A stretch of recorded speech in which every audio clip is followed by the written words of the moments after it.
नमो अरिहन्ताणं नमो सिद्धाणं नमो आयर्याणं नमो वज्रायाणं नमो लोये सौवसाहूणम्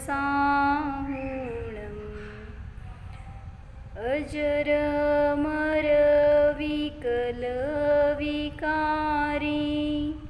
अविनाशी अनन्तगुणधाम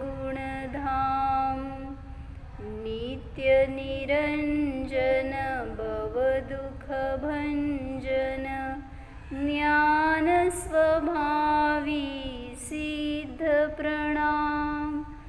ज्ञानस्वभावी सिद्धप्रणाम। जय बोलो अनंतानंद सिद्ध भगवान की जय।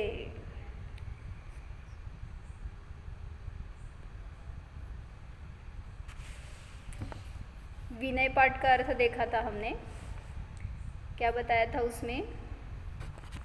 पूजन क्यों करना है?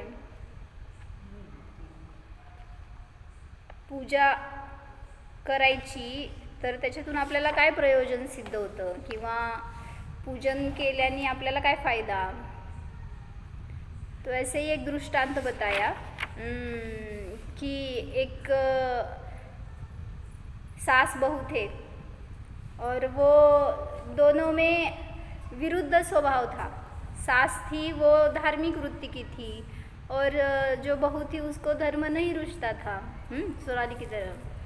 तो वहाँ पे एक मुनिराज मिले बहू को और वो पूछते कि तुम देव दर्शन करती हो क्या, पूजन आदि करती हो क्या, धर्म करती हो क्या? तो बहू ने कहा कि कैसा धर्म? तो मुनिराज ने कहा आप सुबह मंदिर जाते हो क्या, पूजन करते हो क्या? तो उसने बोला कि नहीं मैं नहीं करती है। क्यों नहीं करती हो? तो उसने बोला जो धर्म मेरी सास करती है वैसा धर्म मुझे नहीं करना, उस धर्म से उसको कुछ भी लाभ नहीं है। क्यों, क्या हुआ? तो वो बोलती है कि वो 3 घंटे मंदिर में बैठती है, पूजन करती है, स्वाध्याय करती है, प्रवचन सुनती है, लेकिन घर में आने के बाद इतना कषाय करते हैं, इतनी अशांति रहती है, राग द्वेष रहते हैं। मुझे नहीं ऐसा धर्म करना जिससे कि तुम्हारे परिणाम नहीं बदल सकते। तो ऐसे धर्म करने से क्या फ़ायदा? ऐसी पूजन आदि करने से क्या फ़ायदा? मुझे नहीं करना ऐसा। तो वो धर्म लाभदायक नहीं है ऐसा वो बोल रही थी बहू। तो मुनिराज ने क्या बताया? मुनिराज हंसने लगे पहले तो, और फिर उन्होंने बोला कि मुझे एक उत्तर दो, इसमें धर्म ने क्या किया, इसमें भगवान ने क्या किया, इसमें पूजन ने, स्वाध्याय ने क्या किया? जो तुम्हारी सास कर रही है इसका कर्तृत्व, इसका क्या बोलते हैं, इसका कारण तुम उसको क्यों मान रही हो? यानी पूजन से उसको अशांति हो गई ऐसा तो हो नहीं सकता, स्वाध्याय से राग द्वेष हो रहे ऐसा नहीं हो सकता। तो क्या कारण है? तो उन्होंने बताया मुनिराज ने कि उनकी दृष्टि गलत है, इस वजह से उनके परिणाम गलत हो रहे हैं। लेकिन स्वाध्याय, ध्यान, पूजन या प्रवचन ये तो शांति के कारण है, सुख के कारण है।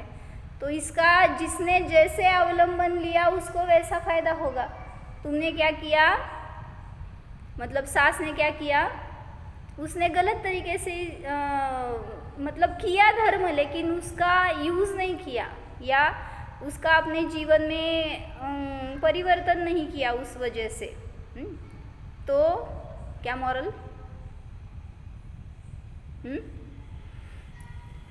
म्हणजे काय सांगायचं आहे ह्याच्यातून की जेव्हा काय तुमच्या जीवनामध्ये विपरीत घडलं तर तुम्ही काय करताय? सगळा दोष कुठं मारता? धर्माने। मग इतके वर्ष झालं स्वाध्याय करतो, ध्यान करतो, काय फायदा? म्हणजे काय करायचं होतं? धर्माने पूजा करतो, देवदर्शन करतो, ह्याचा काय फायदा? आमच्यावर इतकं मोठं संकट आलं, काय चोरी झाली, आग लागली, कोणाचा वियोग झाला, आमच्यावर असं संकट का? असं एकांनी म्हणलं। एकांच्या घरात एक झालं की एक झालं की एक डेथ होत होते, असं थोड्या इंटरवल नंतर। मग ते घरातले सगळे धार्मिक लोक, मग ते म्हणाले की इतकं आमच्यात सगळे धर्माची परिणती असताना असं का व्हावं. मग कोणी घेतलं ओ जीव? धर्माने घेतलं का? मग धर्मावर का खापर त्याचं?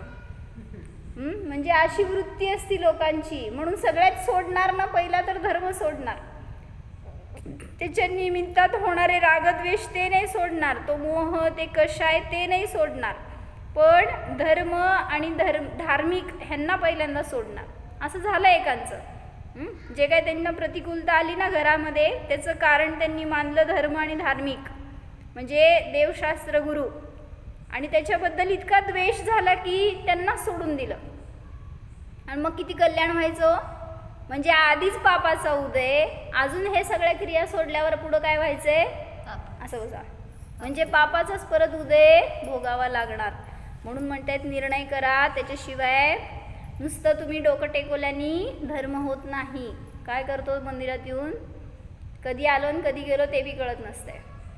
देवाचे डोळे दिसतात तर का आपण बघतो तेव्हा.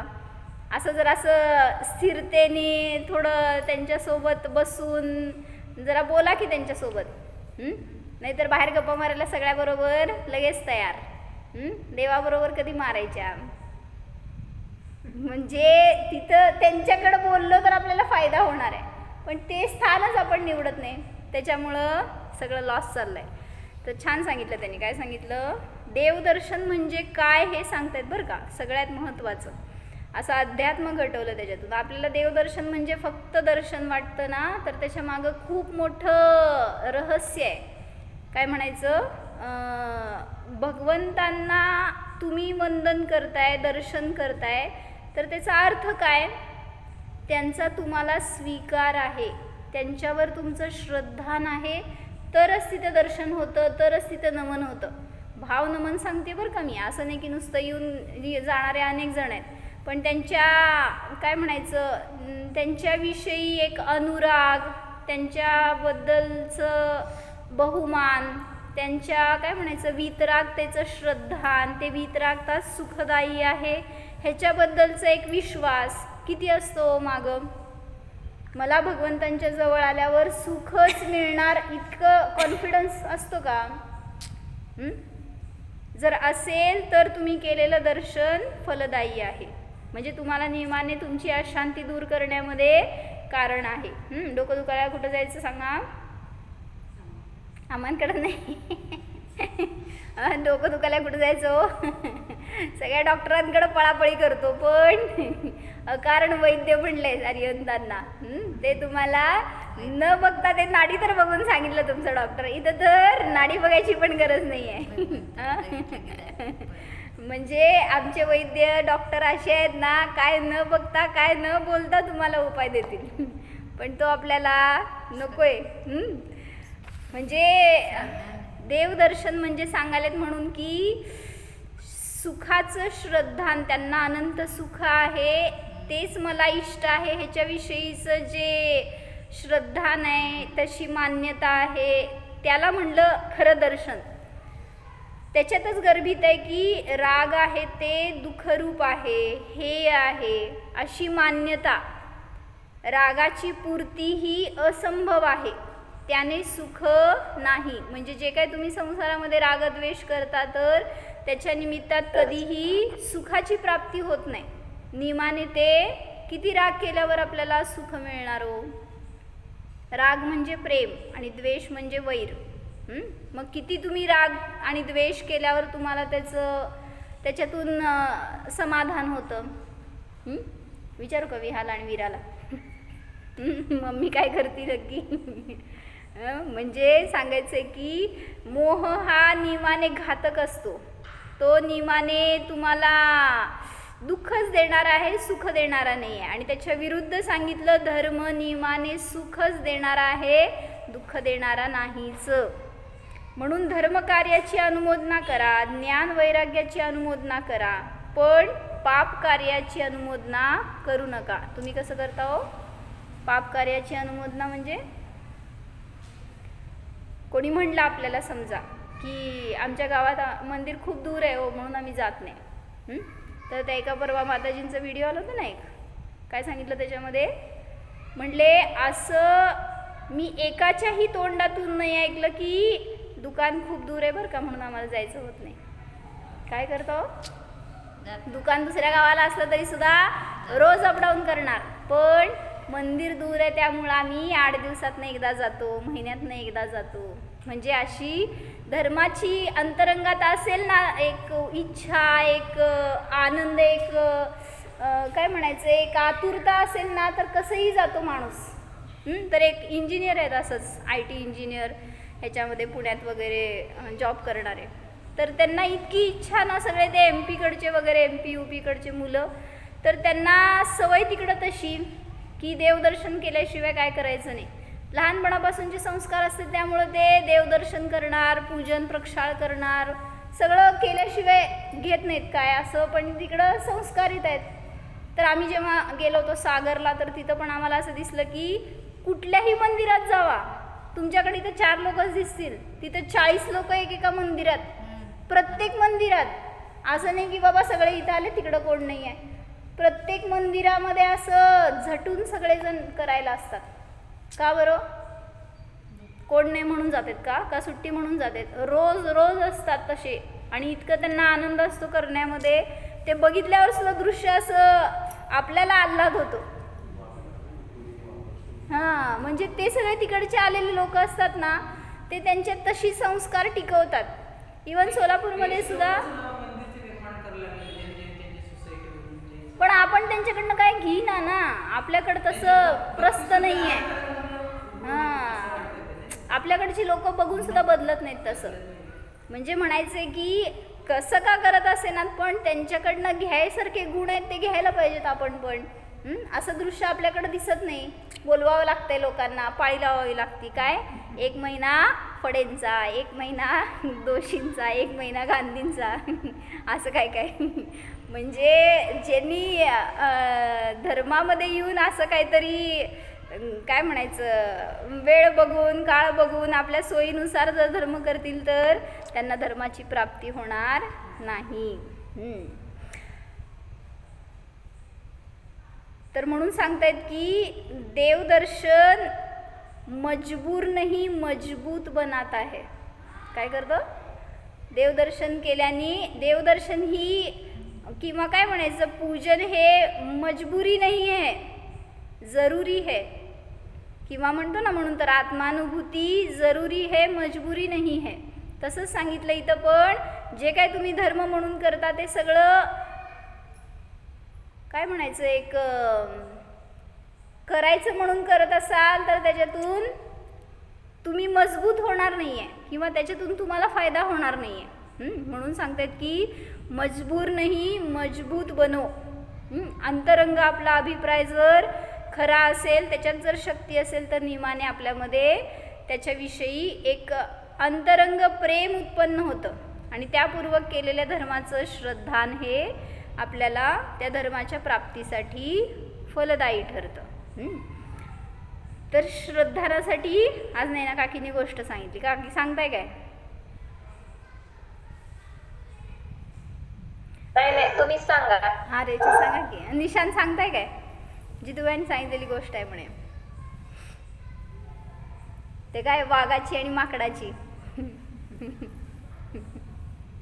तर श्रद्धानासाठी सांगितली त्यांनी, काय विश्वासासाठी ना, काय म्हणायचं, भरोसा, कॉन्फिडन्स. हां, कॉन्फिडन्ससाठी सांगितली म्हणे ती गोष्ट. की जंगलामध्ये एक कुत्रा होता, काय म्हणायचं, रानटी कुत्रे वगैरे असते तसले, आणि तो असंच चालत असताना त्यासमोर वाघ आला.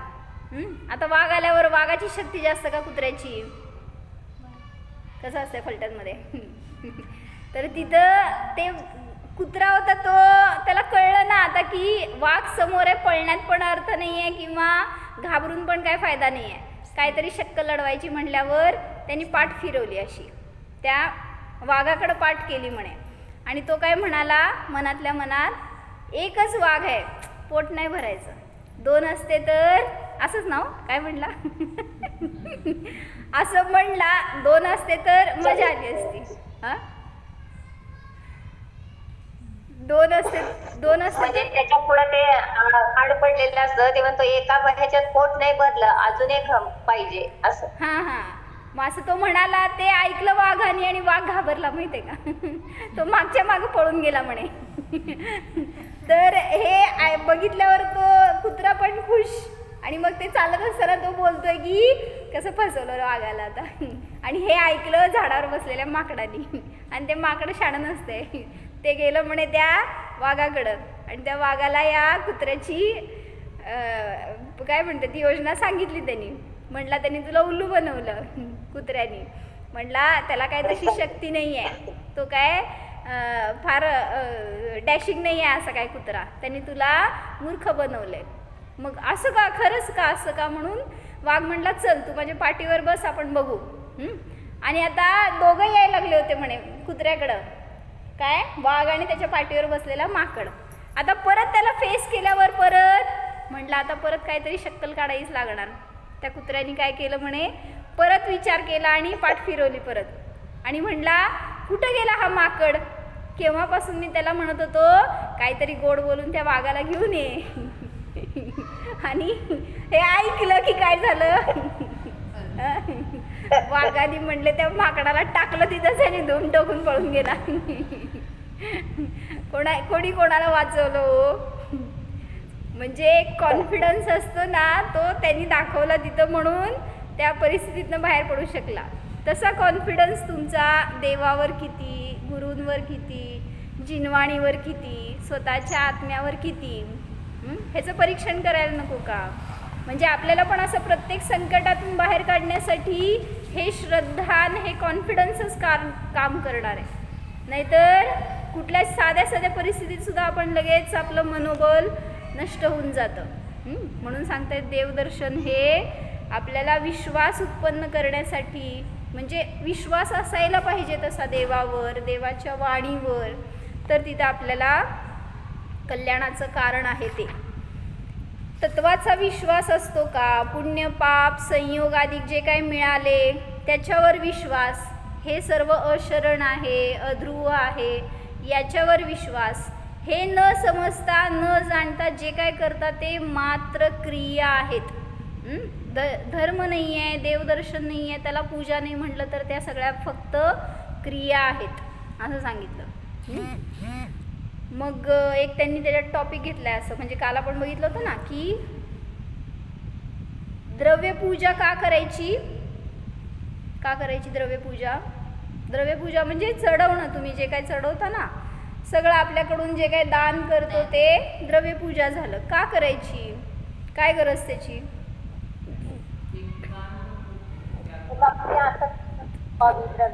हां काय काय आवाज नीट येईना तुमचा. हां म्हटलं ना, तेवढं तरी आपल्याकडून दान होतं आणि त्याच्या निमित्तात असणारा मोह भाव सुटतो, एक आसक्ती कमी होते. मग त्यासाठी तर सांगतायत की निस्संगतेचं एक कारण आहे. ते तुमच्या हातातून जे काही दान घडतं त्याच्या निमित्तात तुम्हाला निस्संगता प्राप्त होऊ शकते. छान घेतलं इथं वर्णिजींचं थोडंसं आहे ते वाचते मी. आहार, भय, मैथुन, परिग्रह ये चार और इनकी वेदना को शमन करने के उपाय ये अनेक भावों में मिल जाते हैं. म्हणजे चारी भावामध्ये, चारी गतीमध्ये तुम्हाला ह्या 4 संज्ञा आहेत आणि त्याची तुम्ही पूर्ती केली आहे. कुठल्या 4 संज्ञा. आहार, भय, मैथुन आणि परिग्रह. पशु पक्षी क्या पेट भरकर मौज नहीं मानते, वे भी मौज मानते हैं. भरे पेट वाले गाय अथवा बैल बैठे बैठे अपना मुंह हिलाकर कैसा मौज मानते हैं, बस पोट भरने मजा आया था आमची असं. सभी पशु पक्षी भरे पेट की हालत में कैसी लीला केली करते रहते हैं. यह आहार का सुख तो पशु पक्षी को भी प्राप्त है. म्हणजे आहार केला म्हणून तुम्ही लय महान असं नाही. आहाराने तर सगळ्या गतीमध्ये ते लोक आपला आनंद भोगतायतच. भय संज्ञा भी सबके है. यह मनुष्य भय को दूर करने का प्रयत्न करता है और दूर करने के प्रयत्न में सफलता हो जाए तो मौज मानता है. ऐसे ही ये पशु पक्षी भी है. पर कोई भय आ जाए तो इस भय को मिटाने का यत्न करते हैं, और वहाँ यत्न बन जाए तो ये भी अपने अंतरंग में खूप मौज मानते हैं, जसं कुत्र्यांनी मौज मानली. क्यों? कारण ते वाघ निघून गेला म्हणजे भय संपलं. तो आला म्हटल्यावर भय झालं होतं, आणि तो दूर गेला म्हटल्यावर संकट टळलं म्हणजे भय संपलं. मग त्याच्यामध्ये आनंद. मैथुन की बात भी अन्य प्राणियों में भी है, मनुष्यों में भी है. उस संबंध में कोई सिद्धि पाले तो इससे क्या हो जाएगा. अरे जो बात अन्य भवों में न मिल सके और मनुष्य भव में ही मिल सकती है, उसके ही करने का लक्ष्य रखना. तुम्ही जे देवदर्शन देवपूजन करताय तर किंवा स्वाध्याय करताय, ध्यान करताय, ही गोष्ट सांगा मला कुठल्या भवामध्ये कोण करतंय. नारकी करतोय, तिर्यंच करतायत. देव पण बोटावर मोजायसारखे असणार की जे असं चर्चेमध्ये वगैरे असणार. मनुष्यांमध्ये सुद्धा असे खूप अल्प जीव आहेत की जे स्वाध्यायाशी, देवदर्शन, पूजन आदींशी जोडलेले आहेत. म्हणून सांगताय जे तुम्ही आजपर्यंत नाही केलं सगळ्या भवामध्ये ते काम आज करा. हा भाव मिळालाय तर या भावाचं सार्थक ह्याच्याच निमित्तात आहे. दान करू शकतात का हो? तिर्यंच काय दान करू शकतात? न तिर्यंच दान करू शकतात, न देव न नारकी. फक्त पात्रता तुमची आहे मनुष्यांची. म्हणून म्हटलं ते 4 पशु लांब उभारून त्या दानाची अनुमोदना केली त्यांनी. फक्त अनुमोदना केली, दिलं तर काय नाही. आणि त्याचं फळस्वरूप भोगभूमीमध्ये पुन्हा हे काय पुढच्या भवामध्ये तद्भव मोक्षगामी झाले.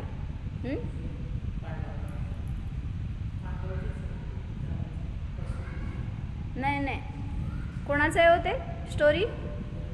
4 जण कोण होते ते? बरं बघून घ्या पुराणांमध्ये. तर ते जे अजून एक सांगितली होती ना मागं स्टोरी, की तो सिंह होता, क्रूर परिणामी होता खूप, आणि त्या एका पहाडावर राहत होता. त्यामुळं त्या पहाडावर कोण जायचं नाही. तो जो पण आले जवळ त्याला त्रास द्यायचा, त्यांना नष्ट करायचा, असं तो सिंह.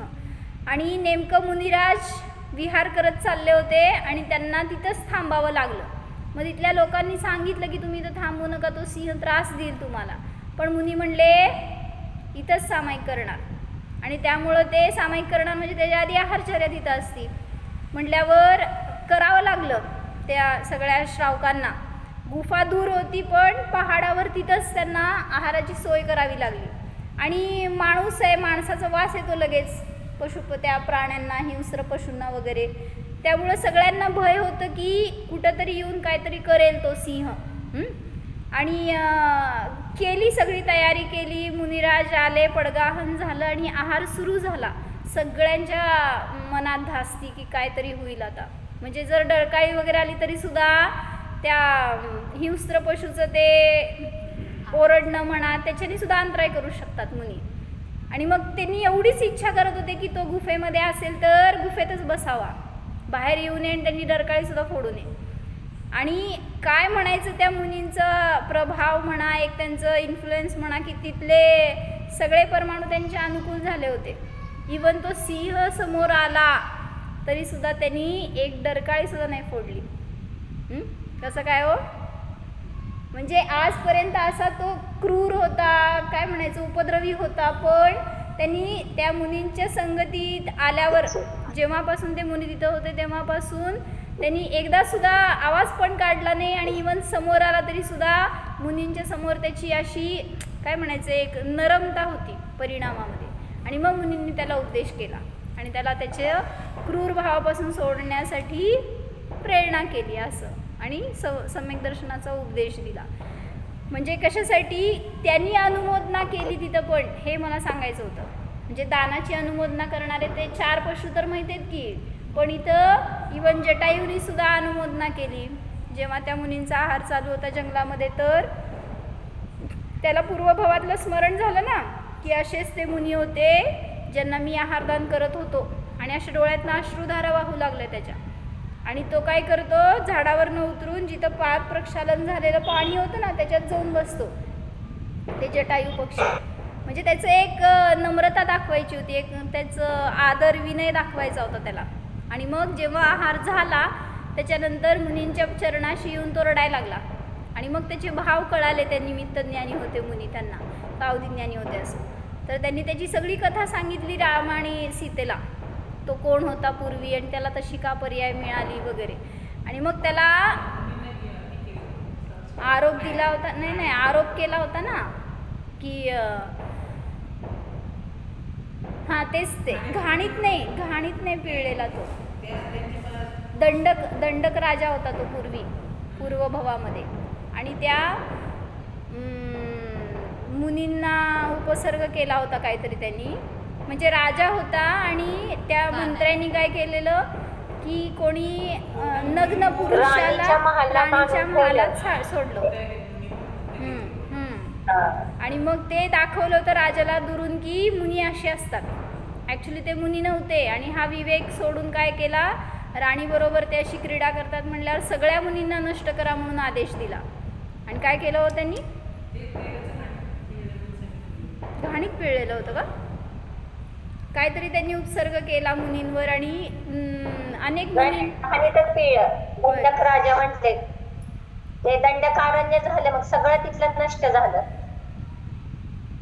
ते अभिनंदन आदी मुनी 500 त्यांच्यावर उपसर्ग झालेला. बरं तो दंडक असेल तर लक्षात नाही माझ्या. मग त्यांच्यावर उपसर्ग केला तर ते त्याच्यानंतर त्या नगरीमध्ये कुठलेही मुनी यायला तयार नव्हते. म्हणजे मुनींना सोडत नव्हते कोण तिथले श्रावक, या नगरात जाऊ नका, हा राजा काय म्हणते तो उपसर्ग करतो म्हणून. पण तिथं एक मुनी आले आणि ते तिथं आल्यावर त्यांना ही न्यूज कळाली तर त्यांना राग आला त्या राजाबद्दल, जसं की द्विपायन मुनींना राग आला होता. आणि मग त्यांच्या खांद्यातून पुतळा निघाला आणि सगळ्या नगरीला भस्म केलं त्या पुतळ्याने. आणि मग ते स्वतःसुद्धा भस्म झाले. म्हणजे असा त्यांचा कषाय झाला की त्याच्या निमित्तात सगळं उद्ध्वस्त झालं. आणि सांगितलं अनेक वर्षोनवर्ष त्या दंडकवनामध्ये एक झाड काय एक पान फूलसुद्धा उमललं नाही, कारण ती सगळी जमीनदोस्त झाली. जे काय वन होतं सगळं जळून भस्मसात झालं. त्याच्यानंतर कुठल्या तरी मुनींचा विहार झाल्यावर तिथं पुन्हा सगळी सुबकता झाली, काय म्हणायचं सुभिक्ष झालं. कुठले तरी रुद्धिधारी मुनी तिथनं गेले, त्यावेळेस तिथं सगळं पुन्हा नगर बसलं, ते सगळं वन बसलं. असं कशासाठी सांगत होते. हां, आणि तो राजा होता तो मरून झाला जटायू पक्षी. आणि मग तिथं त्याला जेव्हा ते बघितलं तर दृश्य बघितल्यावर पश्चाताप होऊ लागला की आपण किती अविवेकानी अशा अनेक मुनींना मरणाच्या घाट उतरवलं. आणि मग त्याचं फळस्वरूप तो मरून तिर्यंच्या गतीला गेला होता. म्हणजे दानाचं कार्य हे मनुष्य गतीमध्येच होऊ शकतं. बाकीच्या गतीवाले जीव रडतात, देव लोक येऊन समोर म्हणतात की आम्हाला करता येत नाही पण तुम्ही करा, म्हणून ते अनुमोदना करतात. तसंच तिर्यंचे सुद्धा अनुमोदना करतात, म्हणून आम्ही सुद्धा अनुमोदना करतो तुम्हाला. छान करता काम, तर तुम्ही चांगल्या भावनेनी भरपूर अशी त्या त्यागी मुनींची आपल्याकडून सेवा घडू दे, त्यांना दान घडू दे, असे भाव सतत ठेवा. हां, तर सांगतायत की निसंग बुद्धीची प्राप्ती होते जेव्हा तुम्ही दान करता, कारण तेवढ्या निमित्तात आपला मोह नष्ट होतो ना. कुठलीही वस्तू तुमच्या हातातून दान झाली तर त्याच्या मागचा मोह असतो तर तो सुटला. भले तुम्ही 1 रुपये दान करा पण त्याच्या मागं असणारा मोह नष्ट होतो तेव्हा जेव्हा तुम्ही दान करता. परिग्रह संज्ञा प्रत्येक भाव में रहती है.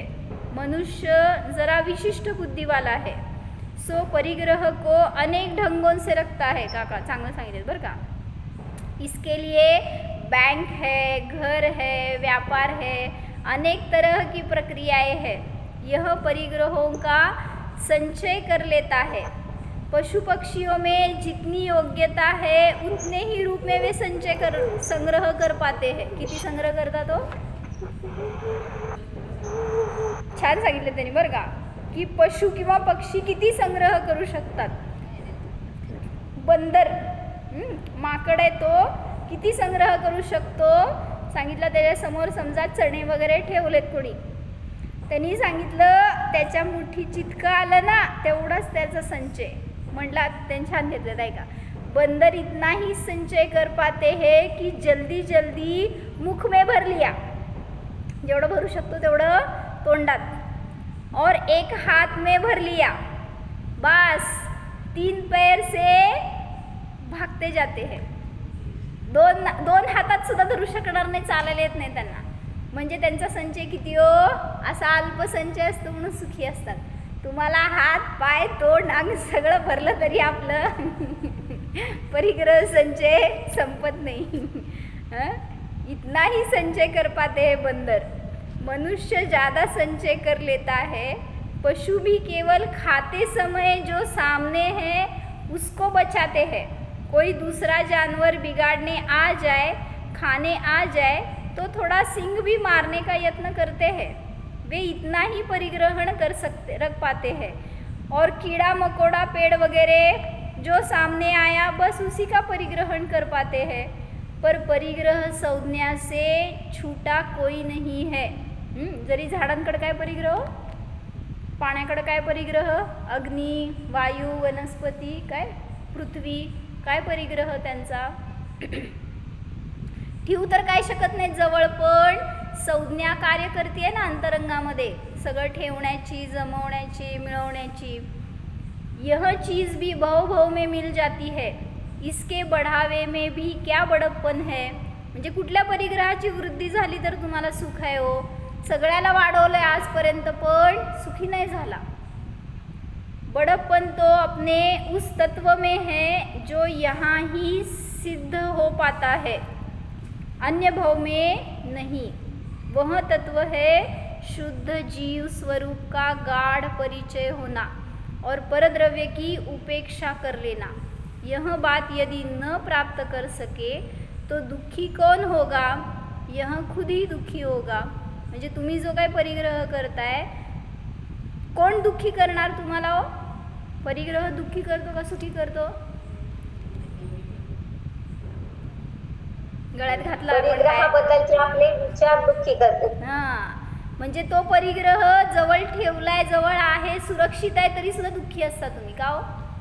आहे ना नवीन नेकलेस वगैरे दिसलं का, कानातलं नवीन, घरात कुठं आहे तिथलं सगळं ज्ञानात घेऊन इथं आलेला असतो. पण इथं समजलं तुम्हाला बरं का, असंच एक इमॅजिनेशन बरं का, असं समजलं की तुमच्या घरात चोर आलेत. काय काय दिसलं सांगा तुमच्या डोळ्यासमोर लगेच. आज तुम्हाला रात्री इथं झोपायचं आहे. किती झोप लागणार आमच्याजवळ. म्हणजे दुःख चालू झालं का नाही, ते सगळं सुरक्षित होतं तुमच्याकडं, काय नाही झालं, त्याला हात पण लावलं नाही, बघितलं पण नाही, पण इथं बसून आपण दुःख भोगत राहतो. मग परिग्रह सुखाचं कारण का दुःखाचं. भलेही त्या अंगावर घातलं तरी दुःखच आहे तुम्हाला. कारण दुसऱ्याचं चांगलं दिसलं की संपलंच आपल्यापेक्षा. त्यांच्यासारखं असायला पाहिजे होतं. म्हणजे कुठलाही चारी संज्ञा असू देत, ते नियमाने दुःखाचं कारण आहे. आणि त्या दुःखाला संपवायचं तर म्हणून सांगतायत की परिणामांची विशुद्धी ज्याच्या निमित्तात होणार त्याचं अवलंबन घ्या. मग कशाच्या निमित्तात होणार. देवदर्शन, देवपूजन, स्वाध्याय, ध्यान, ते सांगतायत तिथं. भैया होनहार ठीक है तो सबको सीधे सच्चे रास्ते पर आना पड़ेगा. जैसे लोक में कोई पुरुष हट करे तो वह आखिर वह कब तक यूँ करेगा. उसे ही सीधे रास्ते पर आना ही पड़ता है और तब ही उसका गुजारा और शांति हो सकती है. ऐसे ही यहाँ पर वस्तुओं की चिंता, शोक, अधम, उदंडता हो तो कहाँ तक यह जीव इनको निभा सकेगा. अंत में सीधे सरल सत्य मार्ग पर इसे आना ही पड़ेगा. जब यह सुखी हो सकता है. चोर असतो तो चोरी करून करून किती सुख मिळवतो. एक ना एक दिवस त्याला ती चोरी सोडावीच लागते. म्हणून म्हणलं ना, तो चोर होता आणि त्याचं खानदान सगळं चोरी करायचं आणि तो खूप माहीर होता चोर. सगळं चोरून आणायचा, कधीच पकडला जायचा नाही. म्हटल्यावर एक दिवस त्याची बायको म्हणती की मला ते हिऱ्यांचा हार पाहिजे, जो त्या राणीने घातला होता का काय, असं कुठल्या कोणाच्या गळ्यात बघितलेला तसलाच हिऱ्यांचा हार मला पाहिजे. मग तो म्हणतो मला मिळालं नाही तर कुठनं देणार तुला. नाही म्हणते मला पाहिजेच. मग आज तो गेला मिळेल म्हणून आणि जाऊन जंगलामध्ये वाट बघत बसला होता. तर नेमकं कोणीतरी चाललं होतं, दोघं जण जंगलातून, जे की लग्नाला चालले होते. त्यामुळे त्यांच्याजवळ भरपूर होतं, दागिने, पैसे वगैरे. आणि त्यांनी त्याला चाकू दाखवून सगळं घेतलं आणि जाऊन त्याच्यात बरोबर तिच्या गळ्यामध्ये, ते लग्न करून आलेली होती, नवीन नवरी आणि त्यांचे वडील आणि तो नवरा असेल बहुतेक बरोबर, असं 3 जण होते. त्यात वडिलांनी विरोध केला, म्हणजे त्याला प्रतिकार करण्याचा प्रयत्न केला, तर त्याला मारलं, त्यांनी खूप मारलं. म्हटल्यावर त्या मुलीने काय केलं, गळ्यातला हार काढून दिला. तो हार मिळाला की चोर खूप खुश झाला आणि गेला आणि बायकोला दिलं त्यांनी. आणि परत दुसऱ्या दिवशी येऊन जंगलामध्ये उभारला, तर तिथे सांगितलं त्याला एक मुनी भेटले, म्हणजे काय आता तपस्वी भेटले. आणि त्या तपस्वींनी विचारलं, तू काय करतोयस? मग तो म्हणला, मला माझ्या पोटासाठी करावं लागतं. आणि मग जेव्हा त्यांनी जाऊन तो हार दिला होता ना, मग त्यावेळेस वडिलांनी पण त्याला एक शब्द सांगितला होता, म्हणले ह्याच्या पुढं करू नकोस चोरी, बास, कारण चोरी हे चांगलं कार्य नाही आहे. तो काय म्हणाला वडिलांना, तुम्ही आयुष्यभर तेच केलं आणि आता मला सांगताय काय तुम्ही चोरी करू नको म्हणून. मग ते वडील म्हणाले की ते केल्यामुळं मला जे काही त्रास झाला आहे म्हणून तुला सांगतोय की तुला तो त्रास होऊ नये म्हणून तू चोरी सोड, दुसरं काहीही कर. पण तो म्हणला, मला कोण पैसा देणार आहे, असं मी काही तर भुके मरू का, मला तुम्ही काय सांगायचं नाही, असं म्हणलं. आणि त्याच्या जोशामध्ये जाऊन तो जंगलात बसला, तर तिथं तपस्वी भेटले आणि त्यांनी काय सांगितलं, म्हणले तू जे कार्य करतोय त्याच्यामध्ये तुझं सगळं कुटुंब तुझं सहभागी होणार का, तुला जे काय त्याच्या निमित्तात पाप लागणार ते सगळेजण वाटून घेणार का. म्हटलं, तो म्हणलं का नाही घेणार, सगळेजण माझा पैसा वाटून घेतात म्हटल्यावर पाप का नाही वाटणार. म्हटलं जाऊन विचारून ये. गेला विचारायला. घरात बायको आणि मुलगा होते. बायकोला म्हणले मी इतक्या माणसांना मारलं, त्रास दिलं, त्यांचं सगळं धन लुबाडलं, तुझ्यासाठीच की, म्हणले तुला सगळं नखशिकांत नटवण्यासाठी. म्हणले ह्याच्यामध्ये तू भागीदार आहेस ना माझी, म्हणजे काय करणार, जे काय मला पाप लागणार त्याचा अर्धा हिस्सा तुझाच आहे. ती म्हणाली, हे म्हणली पाप बीप तसलं काय सांगायचं नाही, दागिने आणला तर सगळे माझे, पाप सगळं तुमचं, परिणाम तुम्ही केले, तुम्हीच मारले तर सगळं तुमचंच. मग तो मुलाला विचारलं, मुलगा काय म्हणाला, तो पण म्हणाला की मला माझं आयुष्य सुखाने जगायचं आहे, तुमचं पाप घेऊन मी काय करू, मी नाही वाटून घेणार. तसंच वडील, असं सगळ्यांचं ऐकल्यावर त्याला पश्चाताप होऊ लागला की आपण किती संसारात एकटे आहे. तसाच तडक गेला तपस्वीकडं आणि त्यांनी स्वीकारलं की या पापामध्ये भागीदार कोणीही नसतं. आणि मग साधूंचा उपदेश ऐकून तोच काय झाला, वाल्याचा वाल्मिकी झाला म्हणतात ना, म्हणजे तोच होता तो जो पूर्वी महाभयंकर चोर होता, डकेती करणार, काय म्हणायचं, डाकू होता. आणि तोच पुढं काय झाला, असा महाकवी झाला. काय म्हणायचं त्याला, वाल्मिकी म्हणजे ऋषी झाले का, तेच ते त्यांनी जे रामायण वगैरे लिहिलं. हां, म्हणजे परिणाम बदलले तर सगळं जीवन परिवर्तित होऊ शकतं. त्याच्यासाठी कारण आहे, निमित्त आहे ते देवाचं, गुरुचं आणि शास्त्राचं सानिध्य आणि आपल्या आत्म्याची उपासना, साधना, अनुभूती, त्याच्या निमित्तातच आपल्या जीवनामध्ये सुद्धा परिवर्तन होऊ शकतं.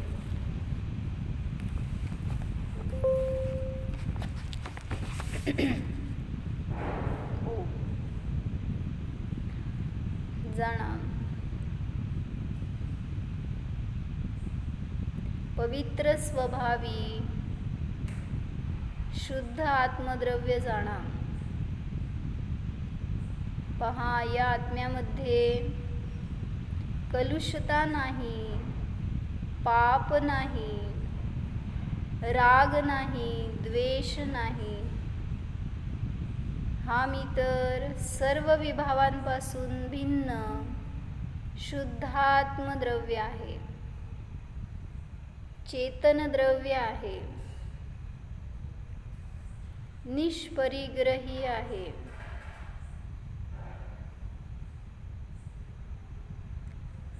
निसंग स्वरूपोऽहम्,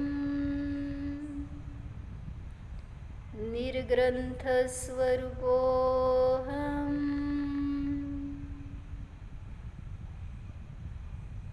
जीवोऽहम्. ओम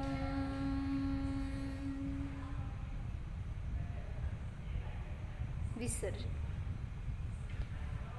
नमो अरिहंता.